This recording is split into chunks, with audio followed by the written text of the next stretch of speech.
నమస్తే. Welcome to our channel. So, ఇవాళ cinema industry నుంచి చాలా మంది పెద్దవాళ్ళు రేవంత్ రెడ్డి గారిని కలవటానికి వెళ్లారు. అయితే ఇందులో ముఖ్యంగా చిరంజీవి గారిని కొన్ని రోజుల నుంచి మూవీ ఇండస్ట్రీ పెద్దగా భావిస్తూ ఉన్నారు. కాబట్టి చిరంజీవి గారు లేకపోవడానికి రీజన్ ఏంటి అనేది కూడా చాలా మందిలో ఒక నరేటివ్ ఉంది. అదే విషయం తెలుసుకుందాం. ప్రస్తుతం మనతో పాటు కిరణ్ పోల్దాస్ గారు సీనియర్ జర్నలిస్ట్ ఉన్నారు. నమస్తే సార్. నమస్తే అండి. సార్, సో ఇన్ని రోజుల నుంచి అల్లు అర్జున్ వర్సెస్ రేవంత్ రెడ్డి అని కానీ, లేకపోతే Congress government versus cinema industry కానీ ఇలా చూస్తూ వచ్చాం కదా. అండ్ ఇవాళ all of the sudden movie industry అందరు కూడా వెళ్ళారు, రేవంత్ రెడ్డి గారిని కలిశారు అన్న విషయం ఎందుకు వెళ్ళారు అనేది చాలా క్వశ్చన్ మార్క్ గా ఉంది. And at the same time movie ఇండస్ట్రీకి గాడ్ ఫాదర్ గా భావించి అండ్ పెద్ద దిక్కుగా భావించి చిరంజీవి గారు మిస్సింగ్ కదా. సో దానికి కూడా ఎందుకు అనే ఒక క్వశ్చన్ మార్క్ అందరికీ ఉంది. వీళ్ళందరూ వెళ్ళింది అయితే బయటకు చెబుతున్న కారణాలు ఏంటంటే, సినిమా ఇండస్ట్రీ తెలుగు సినిమా ఇప్పుడు పాన్ ఇండియా లెవెల్ ఎదిగింది. ఈ పాన్ ఇండియా సినిమా ఎదిగిన నేపథ్యంలో మరిన్ని సౌకర్యాలు హైదరాబాద్లో కల్పించాలి. ఇండస్ట్రీని హైదరాబాద్లో మొత్తం భారతదేశానికి ఇది ఒక క్యాపిటల్గా మార్చాలి. తెలుగు సినిమాలతో పాటు ఇతర సినిమాలు కూడా ఇక్కడ షూటింగ్ చేసేలాగా యూనివర్సల్ స్టూడియోలు నిర్మించాలి. అన్ని రకాల సౌకర్యాలు ఉండాలి. ఇక్కడ అధునాతన టెక్నాలజీలు ఇక్కడ తీసుకురావాలి. దానికి సంబంధించి ప్రభుత్వం ప్రోత్సాహం అందించాలి. సో ఇదొక పరిశ్రమగా గుర్తించి ఈ పరిశ్రమకి చేయూతనివ్వాలి.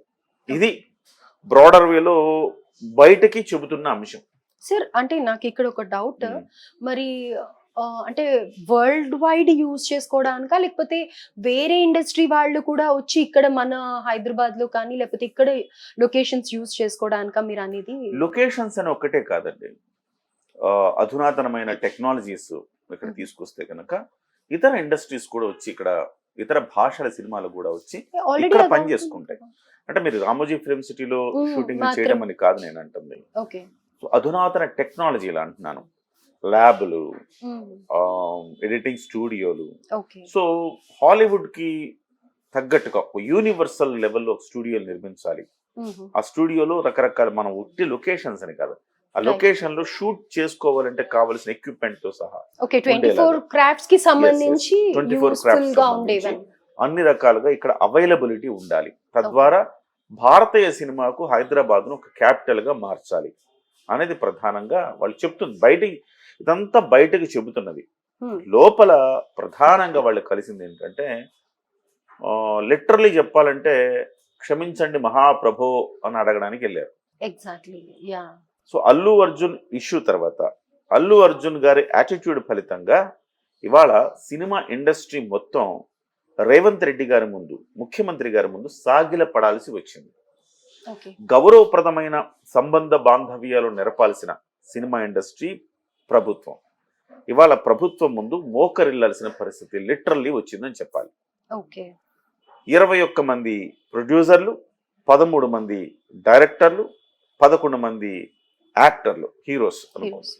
వీళ్ళందరూ అక్కడికి వెళ్ళి ఇవన్నీ డిస్కస్ చేశామని బయటకు చెబుతున్నా వాళ్ళ ప్రధానమైన ఎజెండా అల్లు అర్జున్ విషయంలో జరిగిన దానికి క్షమించండి ఫస్ట్, రెండవది ఆ ప్రభావాన్ని మీరు ఇతర సినిమాల మీద చూపించకండి. బెనిఫిట్ షోలు, టికెట్ రేట్లు తగ్గించడం, బెనిఫిట్ షోలు తీసేయడం లాంటివి చెయ్యకండి. మూడవది, దీని మీద కక్షపూరితంగా వ్యవహరించకండి. సినిమా ఇండస్ట్రీ మీద మేము మీకు క్షమించమని కోరుతున్నాం అనేది 4వ రీజన్. ఇది చెప్పడానికి వెళ్ళారు. ఎందుకు మీకు డౌట్ రావచ్చు చాలా మందికి, అల్లు అర్జున్ చేసిన దానికి సినిమా ఇండస్ట్రీ ఎందుకు క్షమాపణ చెప్పాలి? మూల్యం చెల్లించాల్సిన పరిస్థితి ఏర్పాటు చేసుకున్నారు సినిమా ఇండస్ట్రీ పెద్దలే. సినిమా ఇండస్ట్రీ వాళ్ళు ఏం చేశారు? అల్లు అర్జున్ అరెస్ట్ చేసినప్పుడు ఏం చేశారు ఇండస్ట్రీ వాళ్ళు? అల్లు అర్జున్కి వెళ్ళి సంఘీభావం ప్రకటించారు. అల్లు అర్జున్కి సంఘీభావం ప్రకటించడము లేదా ఓదార్పు చేయటం అంటే అర్థం ఏమొస్తుంది? నేను పలు సందర్భాల్లో చెప్పాను, అనేక ఛానళ్ళలో చెప్పాను. అంటే మీరు సినిమా ఇండస్ట్రీ మీద ఏమన్నా మీరు బల ప్రదర్శన చేయదలుచుకున్నారా? మీరు పొలోమంటూ ఇండస్ట్రీ మొత్తం కూడా అల్లు అర్జున్ ఇంటికి వెళితే ఏంటి మీరు ఇచ్చే సందేశం, సంకేతం? రేవంత్ రెడ్డి చేసింది తప్పు, కుట్రపూరితంగా అల్లు అర్జున్ ఇరికిచ్చారు కాబట్టి ఆయనకి మేము సంఘీభావం తెలియజేస్తున్నాం, ఆయనకి మేము ఓదార్పునిస్తున్నామని చెప్పదలుచుకున్నారా? ఇదే సహజంగా వెళ్ళేది ఇదే. దాంతో మనలాంటి వాళ్ళకి అలా అనిపిస్తే ప్రభుత్వ పెద్ద గుంపు మేస్త్రి అని చెప్పే సీఎం గారు రేవంత్ రెడ్డి గారికి ఏమనిపిస్తుంది చెప్పండి? సేమ్ ఫీలింగ్ ఆయన కూడా కలుగుతుంది. దీన్ని ఇతర పార్టీలు వాళ్ళకు అనుకూలంగా మాట్లాడుకుంటున్నారు. కానీ వెరీ కామన్ కదా, ఇఫ్ మన కలీగ్ కానీ మన ఫ్రెండ్ కానీ అలా జైలుకి వెళ్ళి వస్తే డెఫినెట్ గా మనం పలకరిస్తాం, మేమందరం ఉన్నాం, డోంట్ వరీ అన్న సపోర్ట్ ఇవ్వడానికి దేనుకున్నారు మీరు? ఒక చేయకూడని ఒక అనుమతి లేని వ్యవహారంలో మీరు అక్కడికి వెళ్ళి మీరు బల ప్రదర్శన చేయడం వల్ల మీ యొక్క ఫ్యాన్ బలాన్ని మీరు నిరూపించుకునే ఒక ప్రక్రియలో భాగంగా ఒక తల్లి చనిపోయింది, ఒక బిడ్డ చావు బతుకుల మధ్య ఉన్నాడు. ఆ ఇష్యూలో కదా మీరు వెళ్ళింది జైలుకి. మరి ఆ ఇష్యూలో వెళ్ళినప్పుడు ఇమ్మీడియట్గా ఒక్కరోజులో సామాన్యుడికి లభించని రీతిలో మీకు బెయిల్ లభించింది కదా, ఒక్కరోజులో అన్ని పరిణామాలు జరిగిపోయినాయి కదా. మీరు ఒక రాత్రి జాప్యం వల్ల ఒక రాత్రి మీరు జైల్లో ఉండాల్సి వచ్చింది, గడపాల్సి వచ్చింది, అంతే కదా. సో ఒకవైపు ఒక బిడ్డ చావు బతుకుల మధ్య ఉంటే మీరు వెళ్ళి ఏమని మీరు సందేశం ఇస్తూ ఉన్నారు సమాజానికి? మీరు అక్కడికి వెళ్ళి ఏం చెప్పదలుచుకున్నారు? సో బిడ్డ ప్రాణం గురించి ఒక్కళ్ళకి సోయి లేదు.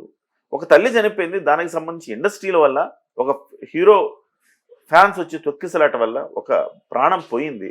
ఒక తల్లి, ఇద్దరు బిడ్డలు తల్లి లేని బిడ్డలయ్యారు. మరి వాళ్ళకి సంబంధించి మీకు ఒక్కళ్ళకి కూడా స్పృహ లేదా?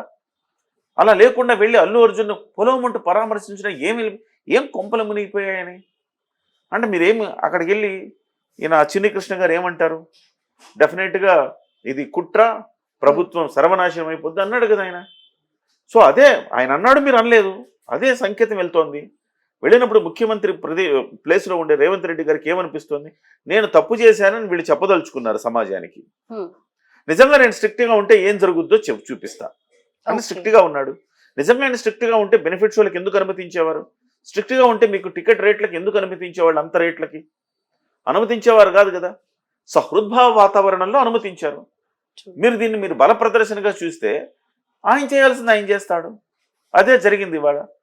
ఆ జరిగిన తర్వాత ఈ తప్పిదాన్ని కప్పిపుచ్చటానికి, క్షమాపణ చెప్పడానికి లిటరల్లీ వెళ్ళారు వాళ్ళందరూ.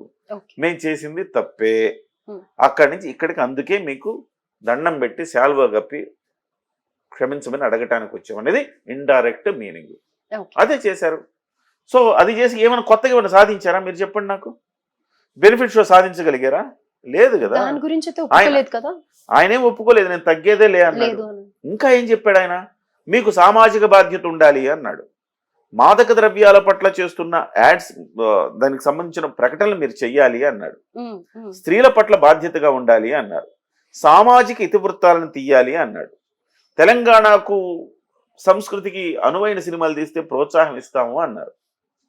అదే సమయంలో మీరు ఇక్కడున్న సంస్కృతి, సంప్రదాయాలు, టూరిజం, వీటన్నిటిని మీరు ప్రమోట్ చేయాల్సిన బాధ్యత మీ మీద ఉంది అన్నారు. మీరు వసూలు చేస్తున్న సెస్ ఏదైతే ఉందో ఆ సెస్ పేరిట మీరే మంచి కార్యక్రమాలు చేయాలి, సమాజానికి ఉపయోగపడే కార్యక్రమాలు చేయాలి అన్నాడు. అన్నీ ఆయనే చెప్పాడు. ఇలా చేయాలి, ఇదొక్కటి కాదు, మీరు ఇవన్నీ చేయాలి, ఒళ్ళు దగ్గర పెట్టుకొని వ్యవహరించండి, బాధ్యతగా ఉండండి అని చెబితే జీ హుజూర్ అంటూ వచ్చారు. ఇంతే కదా జరిగింది. పబ్లిక్ లో కూడా ఒక క్వశ్చన్ ఉంది సార్, ఏంటి అంటే మరి ఏదైనా ప్రొటెస్ట్లు చేయడానికి కానీ లేకపోతే ఇంకో ఇష్యూ మీద కానీ ఎవరైనా లీడర్స్ కానీ ఇలా ఎవరైనా వెళ్తున్నారు అంటే ఆ ప్లేసెస్ కి, సర్టెన్ ప్లేసెస్ కి వెళ్ళకూడదు అంటే పోలీసులు అక్కడే రిస్ట్రిక్ట్ చేసి స్టాప్ చేస్తారు కదా. మరి పర్మిషన్ ఇవ్వనప్పుడు అల్లు అర్జున్ వస్తున్నాడు అన్నప్పుడు అక్కడ సెక్యూరిటీకి బందోబస్తు పంపించారు కదా. అలాంటప్పుడు బిఫోర్ దట్ ఎందుకు ఆయన ఆపలేదు అనేది కూడా క్వశ్చన్ ఉంది. డెఫినెట్ క్వశ్చన్ వస్తుందండి ఇందులో. అల్లు అర్జున్ గారు ప్రధాన తప్పిదం అయింది, ప్రధాన ముద్దాయి ఆయన. ఆ తర్వాత సంధ్యా థియేటర్, తర్వాత పోలీసులు, వరుస క్రమంలో అందరూ వస్తారు. కానీ పోలీసులు ఒక దశకు వచ్చిన తర్వాతకి ఇద్దరి మధ్య ఒక ఘర్షణాత్మకమైన వైఖరికి వచ్చినప్పటికీ ఎవరి స్కిన్ వాళ్ళు కాపాడుకునే ప్రయత్నం చేస్తారు. ఆ ప్రయత్నంలో భాగంగానే పోలీసులు ఆపసోపాలు పడి ఆ వీడియోలు ఏదో రిలీజ్ చేసి మా తప్పేం లేదని చెప్పదలుచుకున్నారు. సో అవి వాళ్ళ తప్పు ఉందా లేదా అని కోర్టు తేలుస్తుంది. కాకపోతే ఇక్కడ రేవంత్ రెడ్డి గారు అహం ఎక్కడ దెబ్బతిందంటే, మీరందరూ బొలవమంటూ వెళ్ళి మీరు బల ప్రదర్శన చేస్తా ఉన్నారు. ఏమైంది ఆయనకి? అసెంబ్లీలో మాట్లాడాడు కదా, కన్ను పోయిందా, కాలు పోయిందా, చేయి పోయిందా, ఏం సమాధానం, ఏమైంది మీరు పరామర్శించడానికి వెళ్ళారా అన్నాడు. ఇది దీనికి సమాధానం చెప్పటానికి దీన్ని ఆయన ఆగ్రహాన్ని చల్లార్చడానికి వెళ్ళారు తప్ప వీళ్ళు కొత్తగా సాధించింది లేదు. ఇంకా కొంత బర్డన్ వేసుకుని మీరు పెట్టుబడులు కూడా పెట్టాలి ఇక్కడ అన్నాడు. 100 కోట్లు 1000 కోట్లు సంపాదించుకుంటే కాదు, తెలంగాణ అభివృద్ధికి కావాల్సిన మౌలిక సౌకర్యాలకు కావాల్సిన వాటిలో పెట్టుబడులు కూడా పెట్టాలి మీరు అన్నాడు. రైట్.